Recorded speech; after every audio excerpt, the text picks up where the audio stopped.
Hey guys, if you are thinking about buying a home in Pensacola, then this video is going to walk you through the entire home buying process step by step so you know exactly what to expect.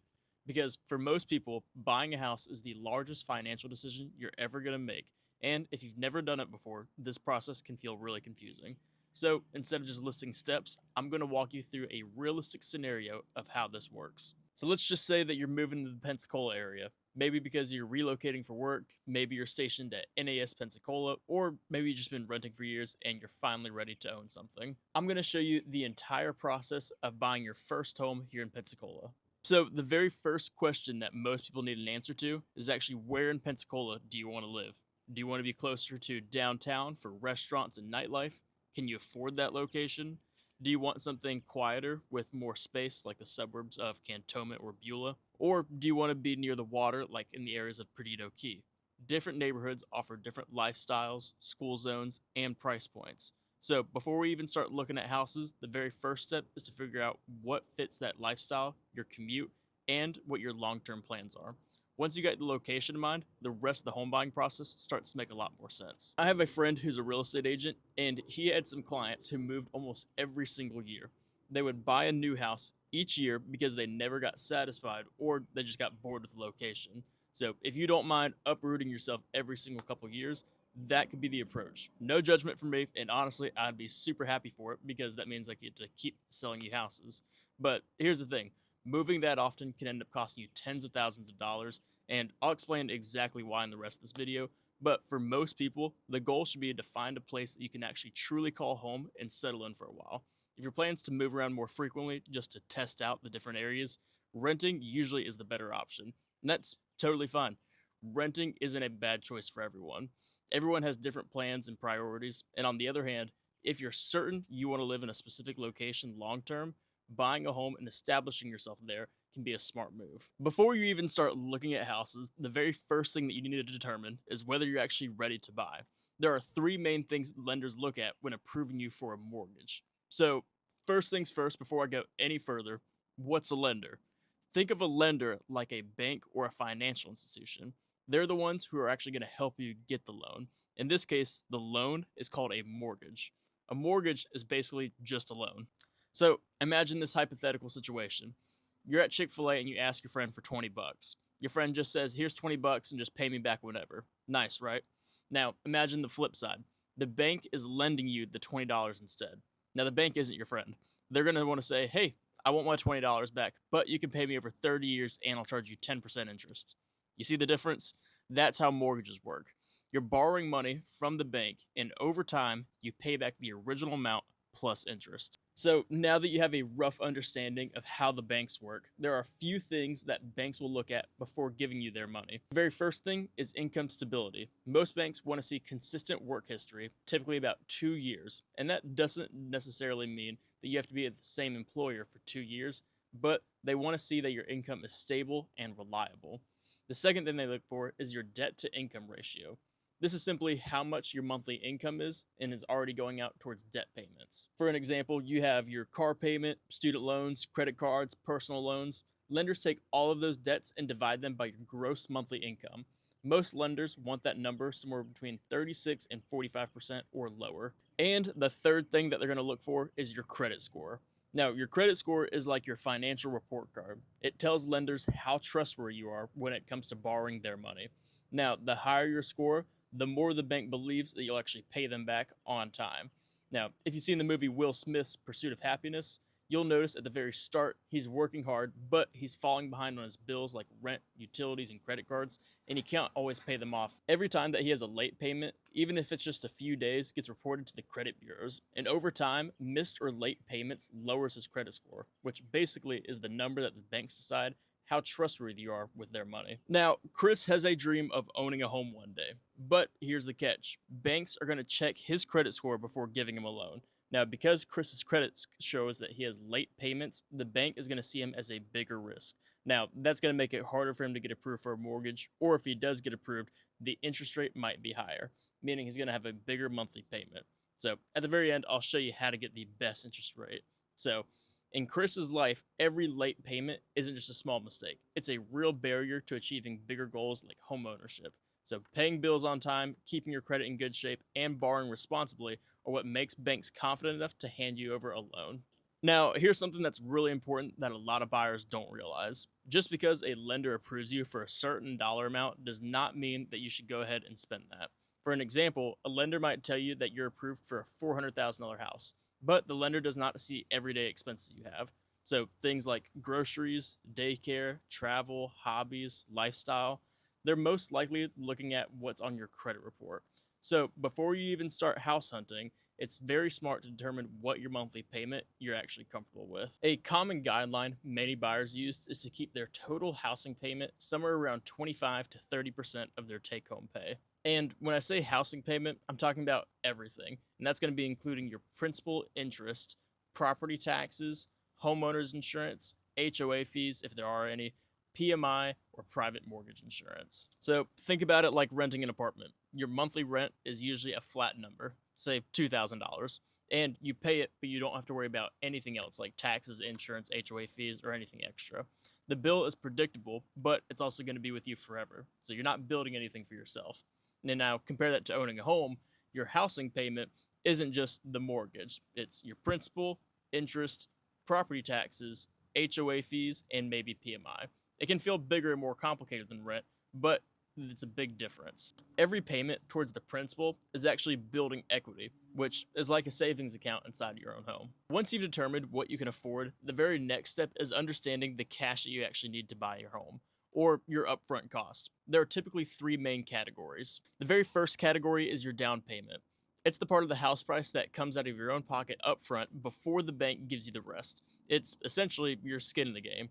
If a house costs $300,000 and you put 20% down, that's $60,000 that you're paying right away. Now, the bank is going to lend you the remaining $240,000 that you pay back over time through a mortgage. Now, the down payment does a couple of things. It shows the bank that you're serious, you're willing to put money down, and they know that you're actually committed. It also reduces your monthly payment. So more upfront cost equals a lesser loan amount equals smaller monthly payments. It can also help you avoid extra fees. Now, for an example, putting 20% down often lets you skip private mortgage insurance, or PMI, which just protects the lender in case you default. Now, depending on the loan type you get, they're each going to have their own pros and cons, and which I'll go over in another video because otherwise this video would literally be an hour long. For VA loans, for veterans, it's sometimes 0% down. You have USDA loans, which is for certain rural areas, and sometimes also 0% down. You also have conventional loans, which are 3 to 5% down, and you have an FHA loan, which is 3.5% down. Basically, the down payment is your first financial move into buying a house. The second cost that you'll incur is closing cost. Think of closing cost like your cover charge to get into the home. Now, your down payment is your ticket to get into the club, but the closing cost is all the extra fees to actually make it official. Now, closing costs cover all the behind-the-scenes work that actually make the house legally and financially yours. They're typically going to run anywhere between 2 to 5% of the home's purchase price. So for an example, on a $300,000 home, that can be anywhere between $6,000 and $15,000. Some of the key items are lender fees. Now, it's the fees that the bank charges for processing your mortgage. You also have an appraisal, which is an independent expert that actually checks the home's value to make sure the price makes sense. You have title insurance, which just protects you and the bank if there's a problem with the property ownership history. You also have recording fees, which is what the local government charges you to actually record the home in your name. And then prepaid property taxes, homeowners insurance, and they just want to make sure that everything is all set aside in advance so you don't get surprised with anything later. When you get a mortgage, the lender isn't just handing over the money for free. Lender fees are the cost that the bank charges to fund and process your loan. Now, these fees cover administrative work, risk, interest that the bank takes by lending you a large sum. So think of it like this. If a bank is helping you buy a $300,000 house, they're taking a huge risk by giving you that money up front. Now, the lender fees are just how they get compensated for that service and the risk. Now, some common lender fees include loan origination fees / points, which is just a percentage of the loan that pays for the bank's work in creating that loan. You have loan administration fees. Now, it covers the bank's cost for processing your application, managing documentation, and keeping the loan on track. Prepaid interest, and that's just interest that accrues from the day that your loan closes until the very next month or payment period. So here's an example of what closing with a Regions bank would look like. You have points, or 0.125% of the loan amount, or $258. This is just a tiny portion of the loan that you pay upfront to lower your interest rate, or as a processing fee.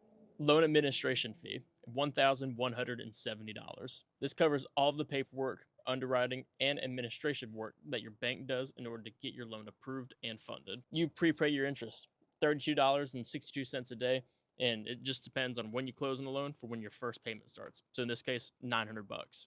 Since your loan starts accruing interest the day you take it out, this fee covers the interest that accumulates before your official first mortgage payment is due. Altogether, these lender fees are the price of having a professional financial institution safely lend you a large sum of money. They may seem confusing at first, but each one has a specific purchase and ensuring that your loan is properly managed. Now, an appraisal is like calling a neutral expert to check your work before you make the big investment. In this case, the expert is checking the home's value to make sure that the price you're paying actually makes sense. So, even if you found your dream home and you love everything about it, the bank still wants to make sure that you're not overpaying for the property. At the end of the day, they're lending you hundreds of thousands of dollars on the loan, so they need reassurance that the home is actually worth the money that you're paying.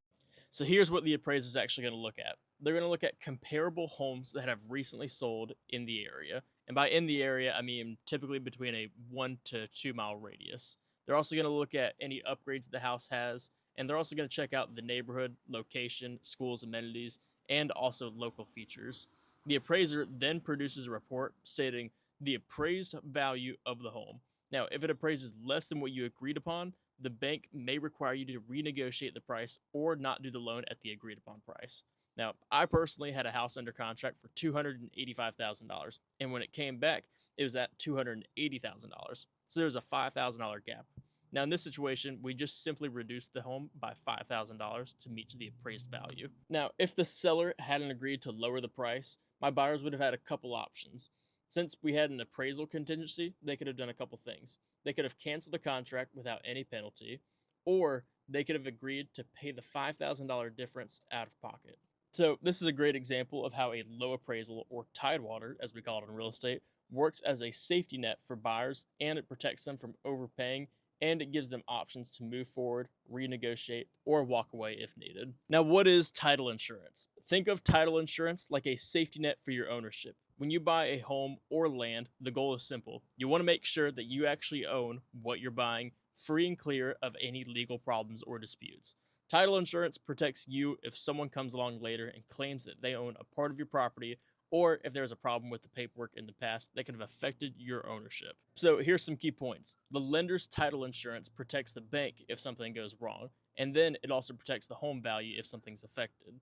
Now, there's also a owner's title insurance policy, which protects you as the buyer if there's a problem that arises later. You pay it one time at closing, and it protects you for as long as you own the property. So, in simple terms, title insurance is like hiring a bodyguard for your property ownership.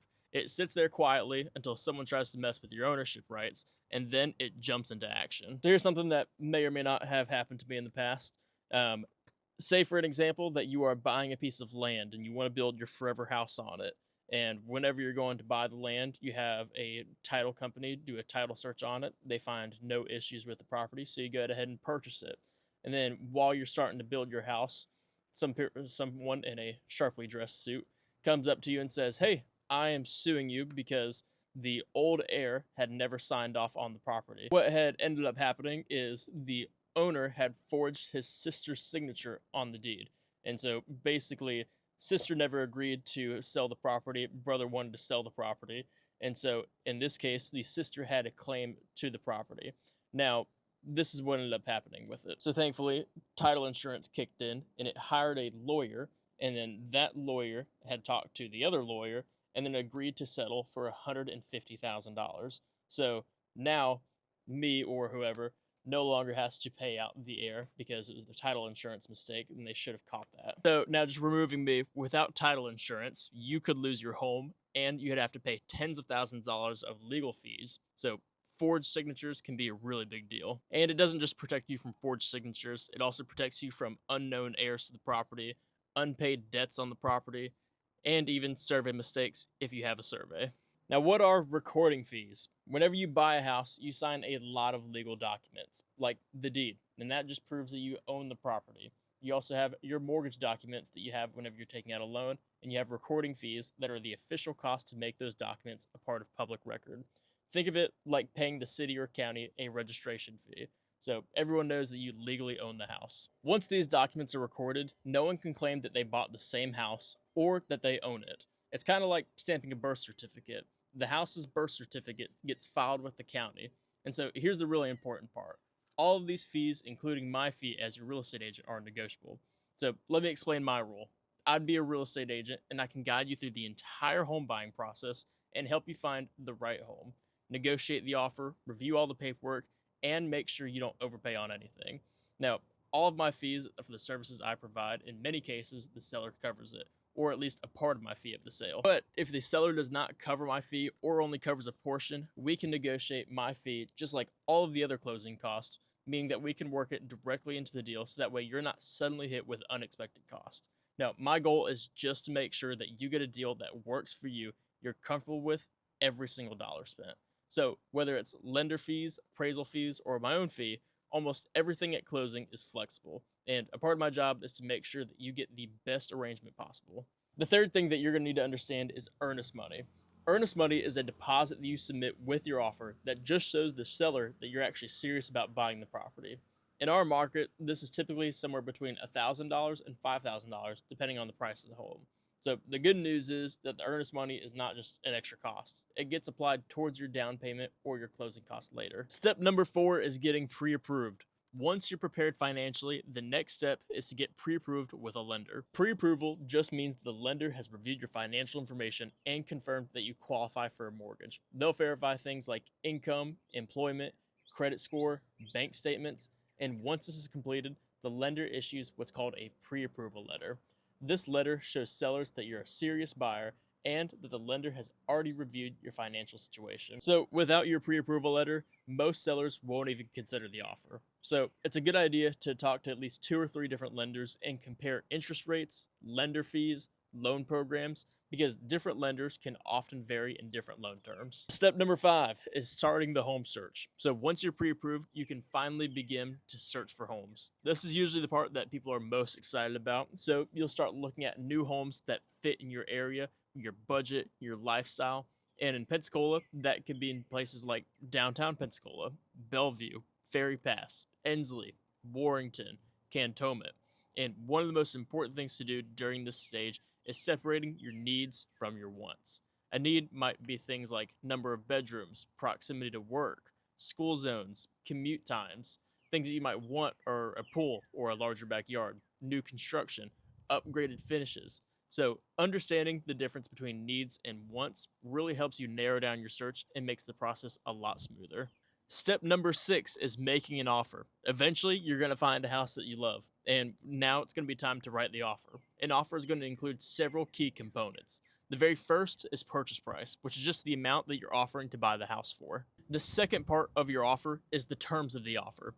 This is exactly where you get very specific about the rules of how you're going to deal and how you plan on buying the house. Think of it like settling the framework so everyone knows what's expected and what can happen if something does not go as planned. Some of these key things to include are the type of financing that you're going to be using. Are you getting a conventional loan, an FHA loan, a VA loan, or maybe even paying cash?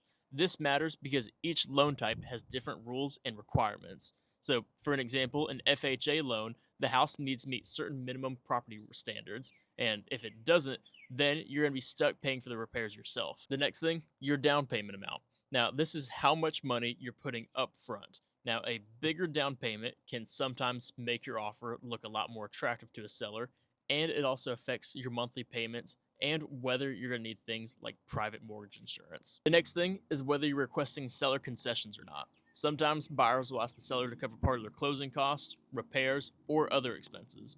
This is negotiable and included clearly in your terms to prevent surprises later on. Basically, in the terms of your offer, it's like your safety net.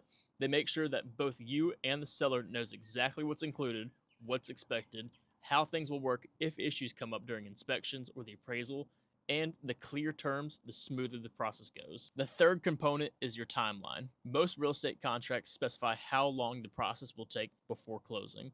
In our market, this is typically standard somewhere between 30 days and 45 days. Once the offer is submitted, the seller can do 3 things. They can accept the offer, they can reject the offer, or they can send back a counteroffer. Negotiations go back and forth until both sides reach an agreement. Step number 7, the inspection period. Now, once a seller accepts your offer, the home officially goes under contract. The very first stage during this step is the inspection period. A licensed home inspector will examine the property and look for potential issues. They'll check out things like the roof condition, plumbing, electrical, HVAC, appliances, structural components, and after receiving the inspection report, you as the buyer have a few different options. You can request that the seller make repairs, you can ask for a price reduction or a credit, or you can decide to walk away from the home if the deals are too significant for you. Step number 8 is the appraisal. Now, while inspections are happening, the lender goes ahead and orders the appraisal. The appraisal determines the market value of the property, and this is important because the lender will not loan more money than what the house is actually worth. So, if the home is under contract for $300,000, but the appraisal comes back in at $290,000, the buyer and the seller need to renegotiate the price. Step number 9 is the survey. So, when you're buying a piece of property, whether it's a home, a lot, or a raw piece of land, one of the most important steps that you cannot skip out on is getting a survey. And I didn't mean it's just paperwork, but it's literally how you know where your property begins and where it ends. A survey is going to show you where your property lines are, boundaries, easements, and even encroachments. Think of it like the map that your lender and title company can actually trust. A survey is super crucial here in Pensacola. There's a lot of history that you need to be aware of, and in many areas, they were originally Native American lands, and over the years, the land was divided, sold, re-recorded, re-divided, and with that history, a lot of the times it can lead to messy deeds and surveys. And I actually own a piece of land where the deeds overlap in 3 different sections. Thankfully for me, it's only a small portion of the land, but if I had gotten the survey, I might have thought that I owned more land than I legally do, or worse, got into a dispute with my neighbor. And this is why surveys are especially important if, you're buying raw land, the seller doesn't already have a current existing survey, the property is rural or has a lot of acreage, and if there's any questions about boundaries or easements. Even for a home purchase, lenders often require a brand new survey if the seller doesn't have one. They want to make sure that the home you're buying actually sits within the property lines and that if there are any encroachments or legal disputes waiting to pop up after closing. Now, a proper survey will show you where your property lines are, where the boundaries are at, and exactly where your property line starts and ends. It'll also show any encroachments or any property that belongs to you or a neighbor, and vice versa. It'll show any easements or right of ways others might have to your land, like utility lines and access paths. It'll even show structures where the home, garage, and fence or other improvements are actually located. And the cost of a survey can depend on several factors: how often the property has been surveyed historically, how rural or accessible the property is, how many acres you're surveying, the complexity of the land and existing structures. A real life example, just so that way I can make it clear, like I had mentioned before, I owned a property where the deeds overlapped in 3 different sections. And without a survey, I wouldn't have known about it until a neighbor possibly came knocking on my door claiming that they owned my land, or worse, had caused a title issue down the road. So, this is why you always get a survey if the seller doesn't already have one. It just protects you from disputes and ensures the lender's happy and gives you peace of mind that your property lines are exactly where you think they are. Step number 10 is underwriting. And during this time period, your loan is going to move into the underwriting phase. And underwriting is just when the lender performs a final review of your financial information, like employment verification. The underwriter is going to contact your employer and check your pay stubs to confirm that you are employed and earning the income that you stated on your application. If your job situation subtly changes, this could raise a red flag. They're also going to do an income verification. Beyond just verifying that you have a job, the underwriter calculates your income to ensure that you can actually afford the mortgage. This includes things like bonuses, commissions, or even side hustles if you declare them. You also have your bank account review. The lender is going to carefully look at your bank account to make sure that you have enough funds for your down payment and closing cost. They also want to see that the money's yours and it's been in your account long enough, which is typically 60 days.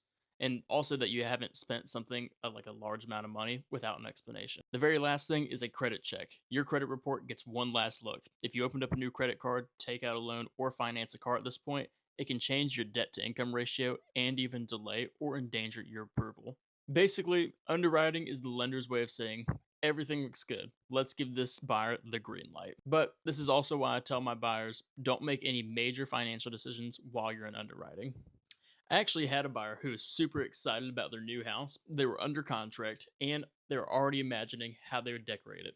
Now, naturally, they wanted to go out and buy some brand new furniture, and I told them, hold off, don't buy anything until your loan is officially closed. But the excitement got the better of them, and they went ahead and bought some very expensive furniture. So here's where it gets tricky. Even though they didn't put the furniture on a credit card, the money still came out of their bank account, the same account the lender was watching, and this caused their available cash to dip below a certain threshold. The underwriter saw this and had to pause the process.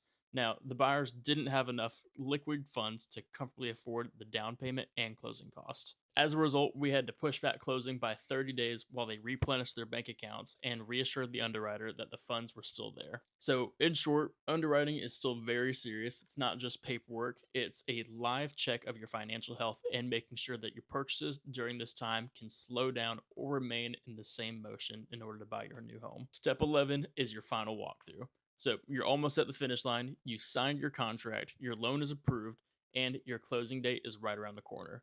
But before you can get the keys, there's one very important step called the final walkthrough. Think of the final walkthrough as your last inspection opportunity to make sure that the house is exactly what you agreed to. It typically happens right before closing, sometimes the day of closing, or sometimes the day before. It's your last chance to verify that all the agreed upon repairs have been completed. And so you also want to check that all the appliances are in working order, all of the HVAC systems, plumbing, etc.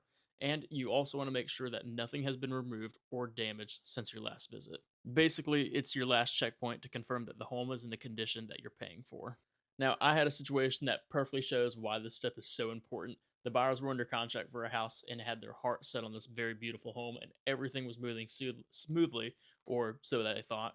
The sellers agreed to leave certain appliances, including the refrigerator, as part of the deal. But when the buyers were moving in, they noticed that the sellers took the refrigerator with them. And when they did the final walkthrough, the buyers noticed that it was gone. And this was a big problem because the buyers weren't expecting to come out an extra $1,500 out of pocket to replace a brand new refrigerator. And at this point, closing was right around the corner. So if we didn't catch it during the final walkthrough, the deal could have completely blown up and left the buyer scrambling to cover the cost. Luckily, we were able to go through that entire process and address it before closing, and the seller had resolved it by either providing a replacement refrigerator, giving us a credit, or installing the old refrigerator. And step number 12, or the final step, is the closing process. All right, so you've made it to the final stretch. Your loan is approved, the final walkthrough is done, and it's time for closing. This is the moment when the house officially becomes yours. The keys are handed over, and all of the numbers are finalized. But before you actually walk away into the title company to sign, there's still a ton of coordination that's happening behind the scenes. Now you need to balance the transaction. Before closing, your lender or bank communicates with the title company to make sure that everything is balanced. Now, balancing might sound simple, but it's actually pretty important. What it means is that the numbers from your purchase agreement and the numbers from your loan documents have all matched. Every dollar has been accounted for, nothing is missing, nothing extra. And when you think about it, it's like just double checking your math homework. You put a $200,000 house, but once everything's balanced, the title company prepares something called an ALTA statement. That's ALTA. Now, what's the ALTA statement? The ALTA statement is like your itemized breakdown of the home purchase. It shows exactly where every single dollar is going, and here's what it includes. Your lender charges. This includes your loan origination fees, points, and any other charges that are going to the lender. You also have your title company fees, fees for handling the title search, preparing documents, facilitating closing. And then you also have commissions, such as the seller's commission, the buyer's commission, and any other broker's commissions that are being paid out. It'll also show you the government and title fees. Now, those are important things like recording fees and transfer fees. And you can also figure the miscellaneous fees, like the surveys, home inspections, homeowners insurance, prorated property taxes, and any other items you specified in your transaction. And of course, it'll show the purchase price, show how much money is going to your earnest money deposit, what's your down payment, and so that way you can completely understand where every dollar is going. And then also your seller concessions, which is pretty much anything that the seller agreed to help reduce your cash to close. So at the very bottom of the ALTA statement, you'll see two key numbers: due from borrower, and this is your cash to close, or the amount of money that you need to bring to the title company on closing day.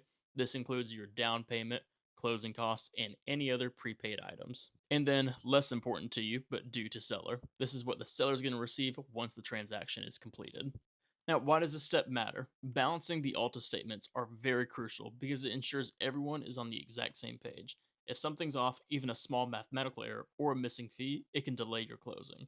This is also the reason the lender may ask for your final bank statements or proof of funds to make sure that your cash to close matches the exact Alta statement. Just to give you a real life example, I had a buyer who was super excited to close. They thought they knew exactly how much money they needed for closing because they saved up their down payment, but when they went over their Alta statement, we realized that some of the inspection fees and prorated taxes weren't fully accounted for in their initial planning. And because we caught it before closing, the buyers had time to prepare the extra cash and were not surprised at the closing table.